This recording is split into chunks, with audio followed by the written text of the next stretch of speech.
आज जो हम टॉपिक आप लोगों के साथ स्टार्ट कर रहे हैं इस एक्सेल पेन ड्राइव क्लास के अंदर, इसमें हम कंडीशनल फॉर्मेटिंग में आज आगे स्टार्ट करेंगे जो हमारा लास्ट क्लास में रह गया था। हमने कंडीशनल फॉर्मेटिंग में लास्ट क्लास में जितना पॉसिबल हो सकता था हमने उतना कर लिया था और हमने कहा था कि अब आपको हम एक क्लास और देंगे जिसमें हम कंडीशनल फॉर्मेटिंग से रिलेटेड कुछ चीजें बताएंगे, जिसमें हमने आपको एक एग्जाम्पल तो डिस्कस कर दिया था फार्मूले से रिलेटेड।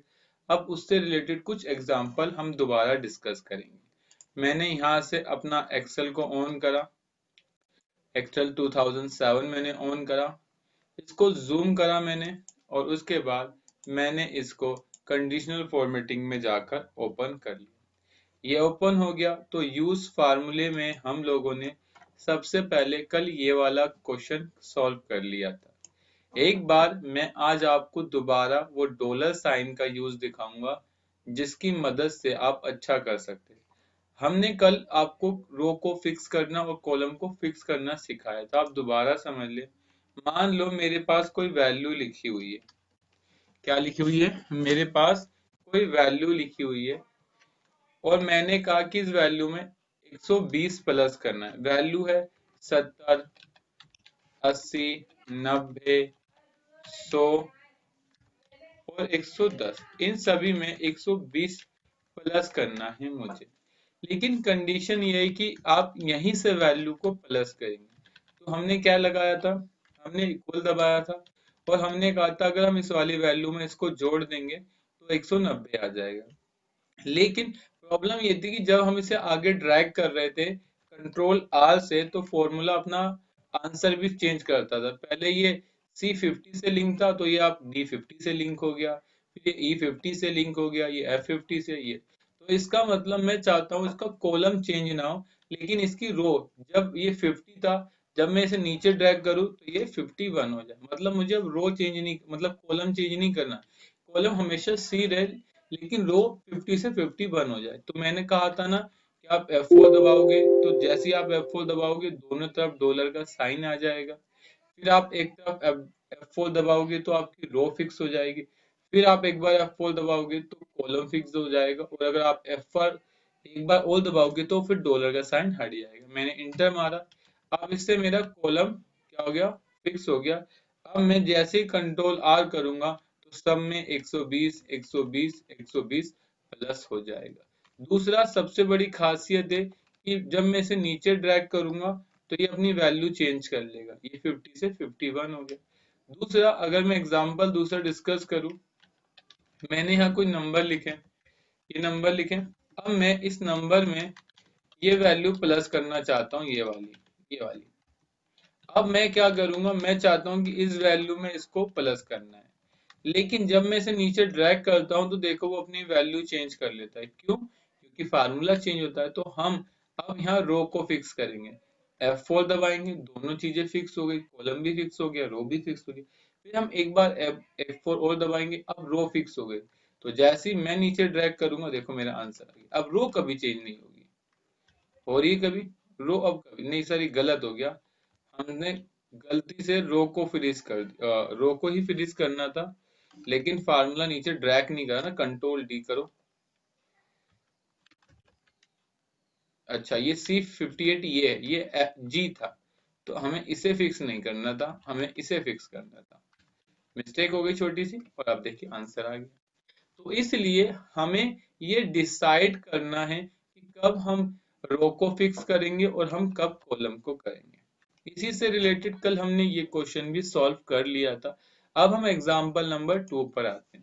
मान लो मुझे यहाँ पर मोबाइल नंबर लिखने हैं, लेकिन कंडीशन ये कि अगर गलती से अकाउंट नंबर लिखते वक्त, अगर गलती से अकाउंट नंबर लिखते वक्त किसी से टेक्स्ट टाइप हो जाए, किसी से टेक्स्ट टाइप हो जाए, तो उस केस में ये रेड कलर में शो हो जाए। ठीक है? तो सर अब हमें ये पता कैसे चलेगा कि इसमें कोई टेक्स्ट टाइप है या नंबर? तो इसके लिए हमारे पास एक फार्मूला होता है, वो होता है इस टेक्स्ट का। इस टेक्स्ट कहता है कि अगर इस वैल्यू में कोई भी टेक्स्ट आ गया तो वो टेक्स्ट होगा। जैसे मैंने नंबर लिखा, गलती से ए डाल दिया तो ये टेक्स्ट बन गया, और जैसे ये टेक्स्ट आएगा ये ट्रू हो जाएगा, और ट्रू पर मैं कंडीशन अप्लाई करता हूँ। मैंने इस एरिया को सिलेक्ट करा, चाहो तो आप एक को लगा सकते हो, मैंने सिंपल इसी पर गया, कंडीशनल फॉर्मेटिंग के अंदर आया, न्यू रूल्स के अंदर आया, और डिटरमाइन करके मैंने यहाँ से कंडीशन लगाई, जिसमें सबसे पहले बोला इफ इक्वल लगाया इस टेक्स्ट, और मैंने कहा अगर ये वैल्यू, अभी डॉलर देखो दोनों तरफ है, अभी फिक्स हो गया, लेकिन मैंने से F4 करा, मैंने कहा रो 3 से 4 हो जाए, 4 से 5 हो जाए, फिर मैंने F4 करा तो इसको रो को अनफ्रीज कर दिया, कॉलम को फ्रीज कर दिया, इसे ओके कर दिया, और इसके बाद मैंने यहाँ रेड कलर का फॉन्ट अप्लाई कर दिया, फिल में गया, फॉन्ट में आया, और मैंने इसे ओके कर दिया, ओके कर दिया, क्लियर। एरिया को सिलेक्ट करा और नीचे ड्रैग कर दिया। अब मैं कोई भी नंबर डालूंगा तो कोई दिक्कत नहीं, जैसे ही मैं नंबर के साथ गलती से कोई टेक्स्ट टाइप करूंगा वो रेड कलर से शो कर देगा, क्योंकि कंडीशनल फॉर्मेटिंग किस, जो कोई कंडीशन ट्रू होती है ना तब वो कलर करता है, जब कोई कंडीशन ट्रू होती है ना तभी वो कलर करता है, अदरवाइज वो कलर नहीं करता, इतना आपको याद रखना। ये क्लियर हो गया आपका। आ जाए दूसरा, अब मैं एक क्वेश्चन चाहता हूं कि अगर कोई यहाँ मोबाइल नंबर टाइप करता है, अगर मोबाइल नंबर 10 अंकों का है तो ठीक है, लेकिन अगर कोई मोबाइल नंबर 10 अंकों से कम डालता है तो एक्सेल उसे रेड कलर से शो कर दे, या फिर 10 से ऊपर डाल दे, 10 तक वो कलर ना करे। तो देखो जैसे मैंने यहाँ मोबाइल नंबर लिखा तो कोई दिक्कत तो नहीं आई ना। अब मैं क्या करता हूँ, इसी पर कंडीशन लगाता हूँ, लेकिन पता कैसे चलेगा सर इसमें 10 अक्षर लिखे हैं या नहीं। उसके लिए हमारे पास एक फार्मूला होता है लेंथ का। लेंथ हमें बताता है कि इस वक्त की जो लेंथ है वो कितने कैरेक्टर की, तो इसकी जो लेंथ है वो 10 कैरेक्टर की। तो हम इस एरिया पर जाएंगे, कंडीशनल फॉर्मेटिंग पर आएंगे, यूज फार्मूले पर जाएंगे, और इक्वल दबा के बोलेंगे क्या लेंथ, और यहाँ से इसको सिलेक्ट करेंगे, फिर हम F4 दबाएंगे, फिर F4 दबाएंगे, अगर नॉट इक्वल टू 10 है, सर इक्वल टू करना चाहिए, अरे मुझे 10 पर कलर नहीं करना, 10 के बाद अगर कुछ भी हो, चाहे वो 9 हो, चाहे वो 11 हो, चाहे 8 हो, चाहे 12 हो, चाहे 7 हो, चाहे 4 हो, कुछ भी हो, बट 10 ना हो। इसके बाद मैंने यहाँ कलर कर दिया रेड, ओके करा, और इसको नीचे तक ड्रैग कर दिया, फॉर्मेट प्रिंटर लिया और नीचे तक मैंने इसको ड्रैग कर दिया। तो देखो ये यहाँ कलर नहीं हुआ, लेकिन यहाँ कलर हो गया, पता है क्यों? क्योंकि एक्सेल में जो ब्लैंक कॉलम होता है ना उसकी लेंथ भी 0 कैरेक्टर की होती है। तो इसका मतलब सर ये तो हमेशा रेड ही दिखाएगा जब तक इसमें कोई वर्ड ना, ये तो सही नहीं हुआ। तो हाँ ये प्रॉब्लम है थोड़ी सी इसके साथ, इसमें दो चीजें यूज होंगी एक साथ, इसमें एक यूज होगा लेन और दूसरा एंड यूज होगा। आज मैं सबसे पहले आपको एक एंड के बाद बताता हूँ और एक और के बारे में बताता हूँ। एंड फार्मूले का यूज तब होता है जब आपको दोनों कंडीशन एक साथ पूरी करवानी हो। जैसे मैंने कहा इसकी लेंथ 10 होनी चाहिए और ये वाली वैल्यू 0 से बड़ी होगी तभी कलर करना, मतलब अगर इस वर्ड की लेंथ 0 से बड़ी होनी चाहिए और नॉट इक्वल टू 0 होनी, नॉट इक्वल टू 10 होनी चाहिए तभी कलर करना है। मतलब दो बातें एक साथ पूरी होंगी तभी। जैसे आपको कोई एडमिशन चाहिए, मैंने कहा आपके 10th में मार्क्स 70% से अबव होनी चाहिए और मैथ में 80% से ज्यादा होनी चाहिए। ये दोनों कंडीशन पूरी करोगे तो आपको हमारे यहाँ एडमिशन मिलेगा, अदरवाइज एडमिशन नहीं मिलेगा। तो एंड फार्मूला यूज होता है। जबकि और कहता है कि अगर तुमने कहा कि 70 मार्क्स चाहिए लेकिन मैथ में कोई कंडीशन नहीं है आपके कितने मार्क्स हो, तो ये ऑप्शनल हो गया ना कि मैं कोई ना कोई एक कंडीशन पूरी कर दूं मुझे रिजल्ट मिल जाएगा। जैसे आप ड्राइविंग लाइसेंस बनवाने जाते हैं, उस समय आपसे प्रूफ मांगा जाता है, प्रूफ में 5 नाम दिए जाते हैं और कहा था इनमें से कोई एक भी, तो वहां और यूज होता है। अगर तुम और का यूज करते हो तो तुमने पांचों में से एक भी कंडीशन को पूरा कर दिया तो वो ट्रू हो जाएगा। जबकि एंड कहता है कि अगर तुम्हें 5 कंडीशन पूरी करनी है, आपने 4 पूरी कर दी, एक पूरी नहीं करी तो हम सबको फॉल्स कर देंगे। जबकि और कहता है कि अगर तुमने 5 में से एक को भी पूरा कर दिया हम सबको ट्रू कर देंगे। तो इसलिए अब हम यहाँ मदद लेंगे इसकी, हम इस फार्मूले पाएंगे, उसी फार्मूले को दोबारा ऑन करने के लिए मैनेज पर जाएंगे और इस पर डबल क्लिक करेंगे। जैसे डबल क्लिक करेंगे तो उसके स्टार्टिंग में लगाएंगे एंड, और इसके बाद हम यहाँ कॉमा लिखेंगे और बोलेंगे दोबारा लेन, अगर इसकी लेंथ कितने से बड़ी हो जाती है, ग्रेटर देन 0 हो जाती है तब, और मैंने इसे ओके कर दी। और यहाँ डॉलर का साइन है, इसे अनचेक करें, F4 करें, F4, अप्लाई अप्लाई और ओके, देखो हट गया। अब मैं इसकी वर्ड की लेंथ टाइप करूं, जैसे कलर होगा आ जाएगा। तो दो कंडीशन मैंने एक साथ यूज कर दी। क्लियर है? तो आप इस तरीके से इसके अंदर यूज कर सकते थे। तो दो एग्जांपल हमने आप लोग के साथ डिस्कस कर लिए कि हम मतलब एक्सेल में कोई भी फार्मूला लगाकर इसको यूज कर सकते हैं एक अच्छे तरीके से। क्लियर? इसके बाद जब आप फार्मूला लगाते हो तो जब आप न्यू रूल्स में जाते हो तो यहाँ जैसे ही क्लिक करते हो तो यहाँ देखो बहुत सारी शीटें बहुत सारे मिलता है। एक नया रूल आप यहीं से एक नया रूल बना सकते हैं। ठीक है, आप इसको ऐड करना चाहें आप इस रूल को ऐड कर सकते हैं। अगर आप इस रूल को डिलीट करना चाहें आप इस रूल को डिलीट कर सकते हैं। ठीक है, स्टॉप इफ ट्रू, अगर ये ट्रू हो जाए तो आप इसे स्टॉप भी कर सकते हैं। तो ऐसे बहुत सारे ऑप्शन है, इसको ध्यान में रखना है। यहाँ पर आप देखो नीचे आओगे तो यहाँ पे बहुत सारे ऑप्शन है। करंट सिलेक्शन, ये कितने पे वर्क करे, ओनली करंट सिलेक्शन पे वर्क करे, जितना एरिया को मैं सिलेक्ट करूँ उतने पर करे। अगर आप पूरी शीट पर लगाने चाहते हो दिस वर्क शीट, तो आप पूरी शीट पर लगा सकते हो। तो जो ये रूल है पूरी शीट पर लग जाएगा। क्लियर है?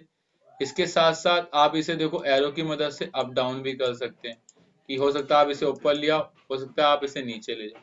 तो आपके पास जो भी कंडीशन है आप वो सभी कंडीशन इसमें पूरी कर सकते हैं। ठीक है, तो आप इसको अगर आप चाहते हो कि आपको रूल को डिलीट करना है तो आप क्लियर रूल में जाके यहाँ से क्लियर कर सकते हैं, clear rule from entire sheet और clear rule from selected cell. तो आप जितने एरिया को सिलेक्ट करोगे उतने एरिया से हटाएगा, और अगर आप एंटायर शीट से हटाना चाहें तो एंटायर शीट से हटा देगा। क्लियर है? आइए अब हम आपके साथ एक अटेंडेंस शीट बनाकर दिखाते हैं। जैसे कि मैं ये चाहता हूं कि मुझे यहाँ पर एक अटेंडेंस शीट बनानी है जो डायनेमिक हो, जो क्या हो सर, डायनेमिक हो, देखने में अच्छी लगे। तो हमें अटेंडेंस शीट बनानी है।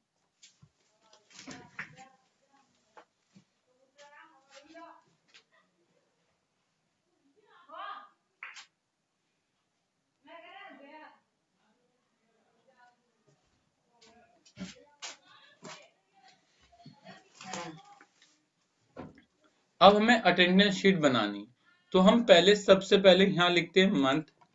मैंने यहाँ से लिखा मंथ, फिर यहाँ से लिखते हैं डे, सॉरी ईयर।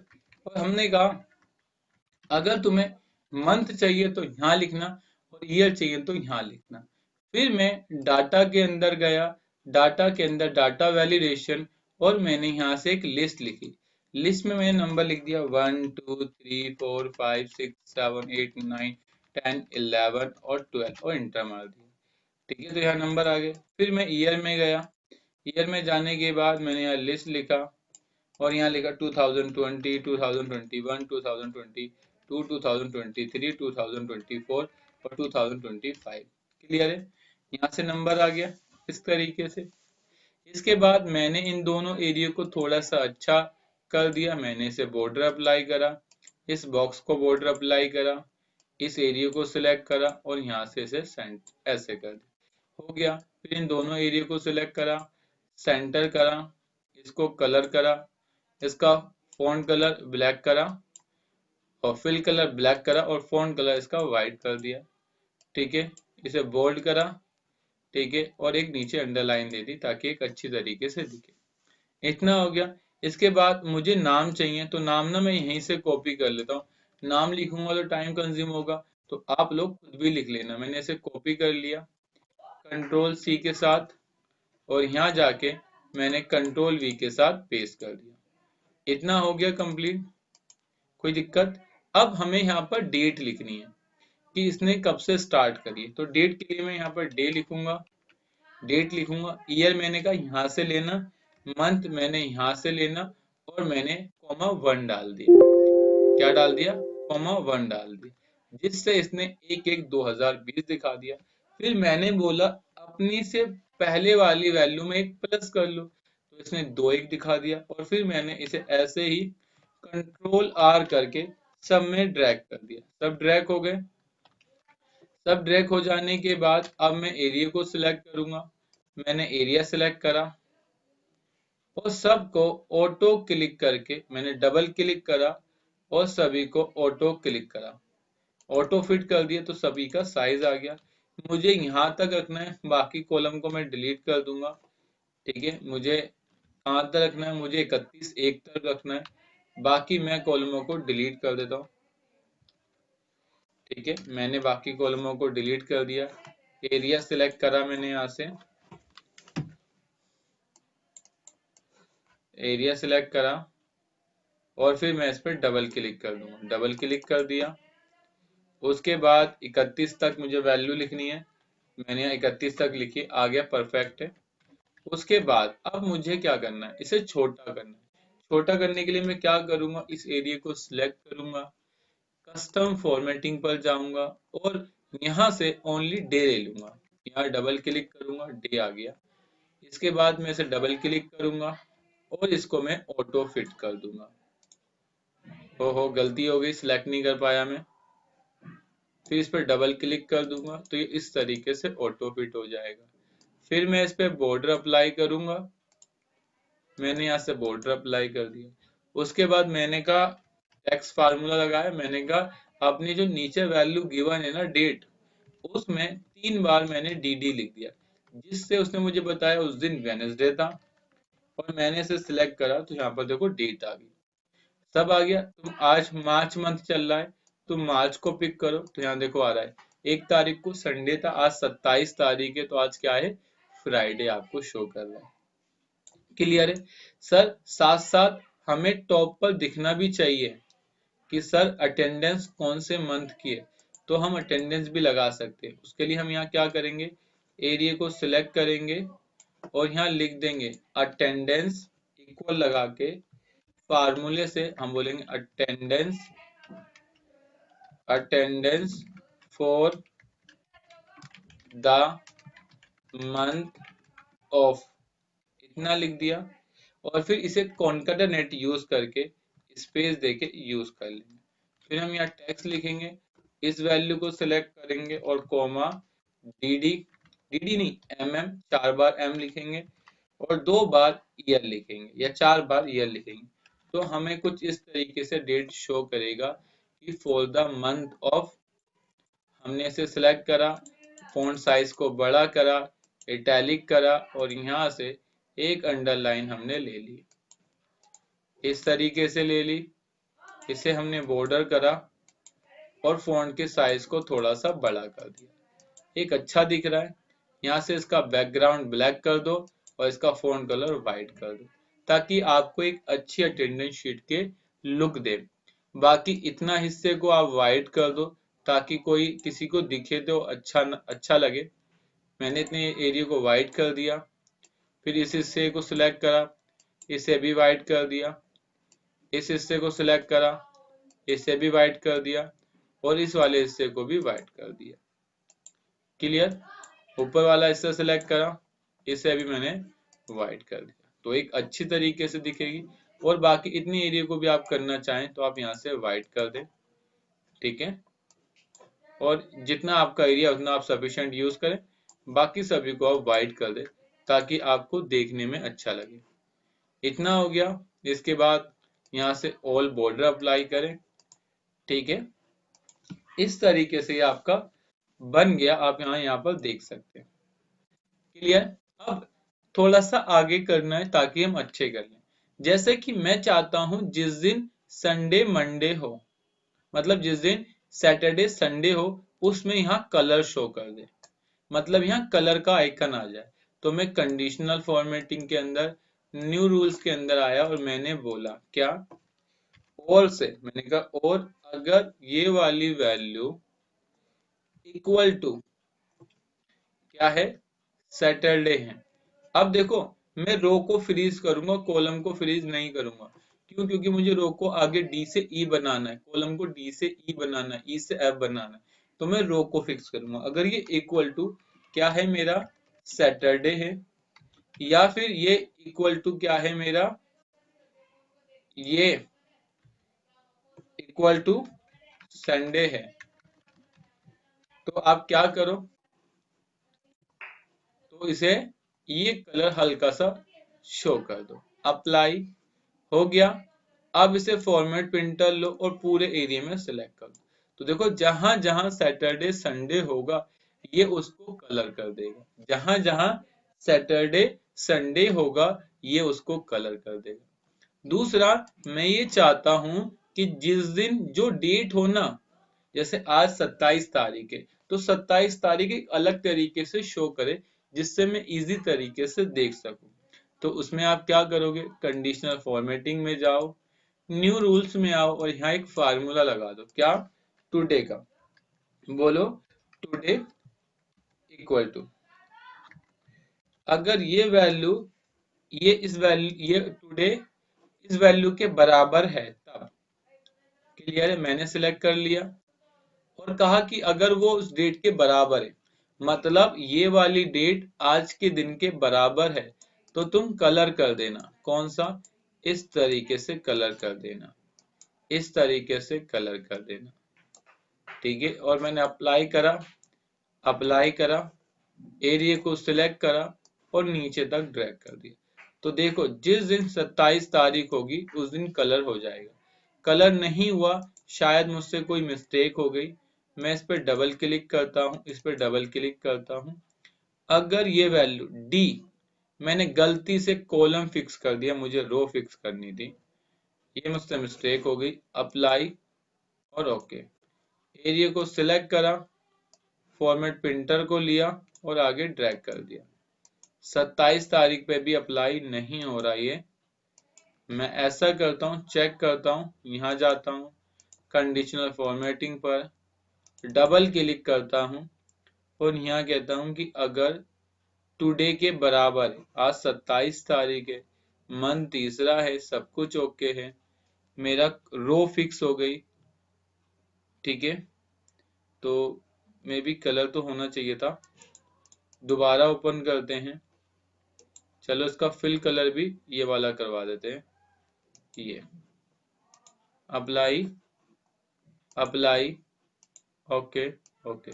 नहीं हो रहा, मैं इसे डिलीट कर देता हूँ और दोबारा कंडीशन लगाता हूँ, दोबारा आता हूँ, न्यू रूल्स में जाता हूँ, यूज फार्मूले पर जाता हूँ और यहाँ से लगाता हूँ इक्वल, अगर टुडे, टुडे अगर ये वाली वैल्यू इस वैल्यू के बराबर है,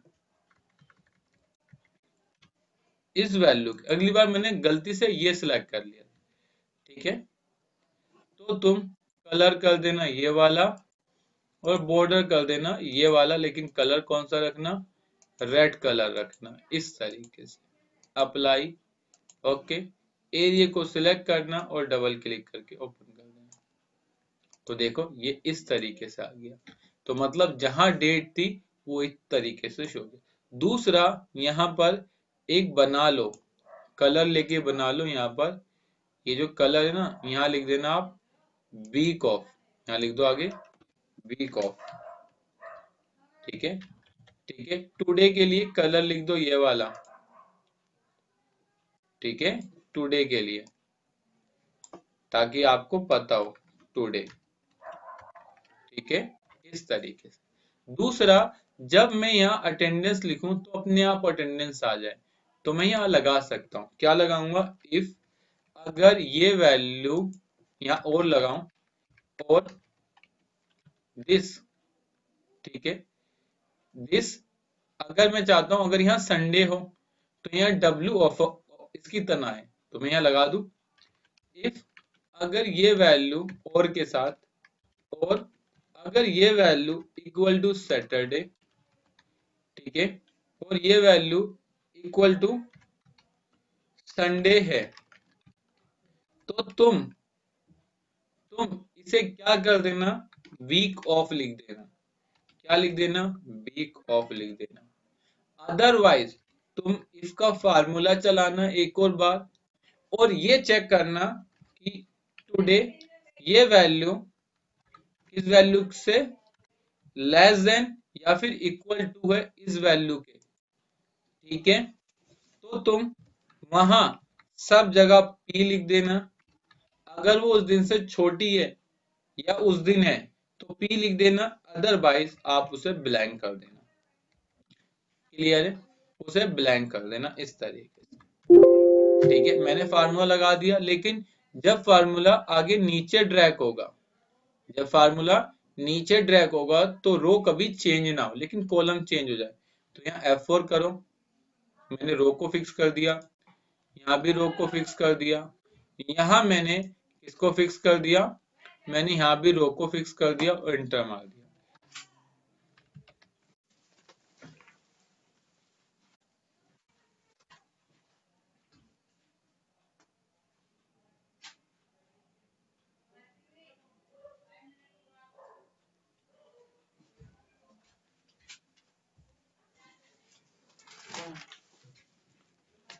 ठीक है, मैंने इसे फिक्स कर दिया। अब मैं इसे क्या करूंगा, कंट्रोल R से राइट करूंगा और कंट्रोल D से डाउन करूंगा। देखिए आ गया, लेकिन जहां जहां P था ना वहां इसने P वर्क नहीं करा, ताकि शायद कोई मिस्टेक हो गई। यहाँ मेरा E11 था, E11 पे बिल्कुल डेट थी, मैंने बोला लेस देन और इक्वल टू, लेस देन और इक्वल टू, अगर ये वैल्यू उस दिन से छोटी हो तब। अच्छा चलो, यहाँ कहीं मिस्टेक तो नहीं करी मैंने, इफ यहाँ W आ गया, यहाँ ये फॉल्स आया होगा, यहाँ ये फॉल्स आया तो E10 हो गया, ठीक है। और यहाँ ये E11 हो गया, बिल्कुल ठीक है। तो ये फॉल्स हो गया, जब ये फॉल्स हुआ तो इसे P प्रेजेंट करना चाहिए था ना, लेस देन इक्वल टू उस डेट के बराबर है।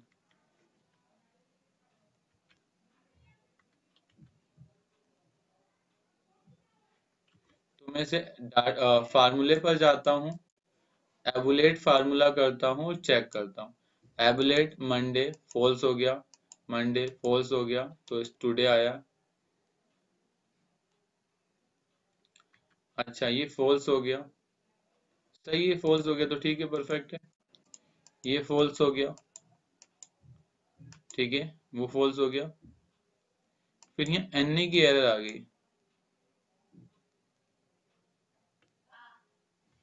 अच्छा गलत हो गया,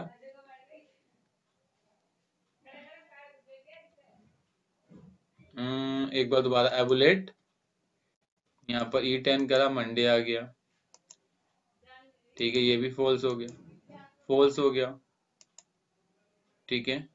फिर यहाँ ये ट्रू को NA बना दिया इसने, चलो ठीक है। उसके बाद ये value less than equal to है, ये 43,892, ये 19 है, ठीक है। ये फॉल्स आ गया, फॉल्स आ गया तो उसने P लिख दिया, ठीक है। अच्छा तो मैंने यहाँ से मुझे इसको हटाना है, यहाँ मुझे ब्लैंक करना है और यहाँ मुझे P लिखना है, ये सही है। अब कंट्रोल R करो और नीचे आ जाओ और यहाँ कंट्रोल D लिख दो। अब देखिए आप यहाँ पर इसने ऑटोमेटिक फार्मूले के जरिए पिक कर लिया। मैंने यहाँ एक ऐसा फार्मूला लगाया, मैंने कहा इफ, सर हमें नहीं समझ आ रहा, मैंने आपको पहले ही कहा था कि एक्सेल में हम ये जो फार्मूले की क्लास होगी लास्ट करेंगे, लेकिन मैं आप लोगों को खाली ये दिखा रहा हूँ कि आप इसके अंदर एडवांस यूज कर सकते हैं। क्लियर है, तो यहाँ देखिए ऑटोमेटिक आ गया, यहाँ पर इतना आ गया। अब साथ साथ यहाँ देखिए आगे इसने उठाया नहीं, लेकिन सर ये 27 तारीख को भी पिक करे ना, 27 तारीख को पिक नहीं कर रहा, तो यहाँ पर हमने लेस देन इक्वल टू उठाया है, ठीक है। चलो इतना तो आप समझ गए। अब एरिया को सिलेक्ट करो और आप ये कह दो कि जहां जहां P है उन सभी को तुम ब्लैक कलर और येलो कलर कर दो, तो वहां इक्वल टू P लिख दो, तो जहां भी तुम्हारा P होगा वो सब कैसे हो जाए, येलो कलर से हो जाए। तो आप फिल में जाओ, ओके कर दो, अप्लाई और ओके। तो जहां जहां आपका P होगा आप वो लगा लेना। फिर हम यहाँ पर एक टोटल भी लगा देंगे, क्या लगा देंगे हम लोग, टोटल। और यहाँ से टोटल लिखने के बाद हम लगाएंगे काउंट इफ, और हम कहेंगे काउंट इफ, इस पूरी रेंज में तुम हमें ये बताओ कि पी कितनी बार है। तो वो हमें बता देगा पी कितनी बार है, तो आप हमें पता चल जाएगा तुम आए कितने हो, कितने दिन हो।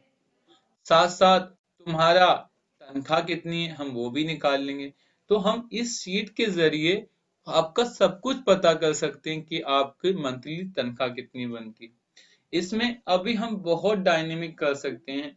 हम ये भी कर देंगे कि अगर तुम छुट्टी करोगे तो यहाँ रेड कलर का आइकन आ जाएगा, जिस दिन हॉलीडे होगा तो यहाँ अलग से शो कर देगा। तो they are the loads of way to make a sheet. हम कई तरीके से शीट को मेक कर सकते हैं, बना सकते हैं और अच्छा कर सकते हैं। लेकिन एक क्लास मैं आपको जो फार्मूले फिनिश होंगे इस टॉपिक की दूंगा और फिर आप देखना कि इसमें कितना स्टाइलिश हो जाएगा। तो बस आज के लिए इतना ही। बाकी हम अपनी नेक्स्ट क्लास में एक्सेल से आगे टॉपिक स्टार्ट करेंगे, जैसे format as a table, normal, insert, delete, format etcetera. हम अपनी आने वाली क्लास में करेंगे। तो बस आज के लिए इतना ही। Thank you for watching video.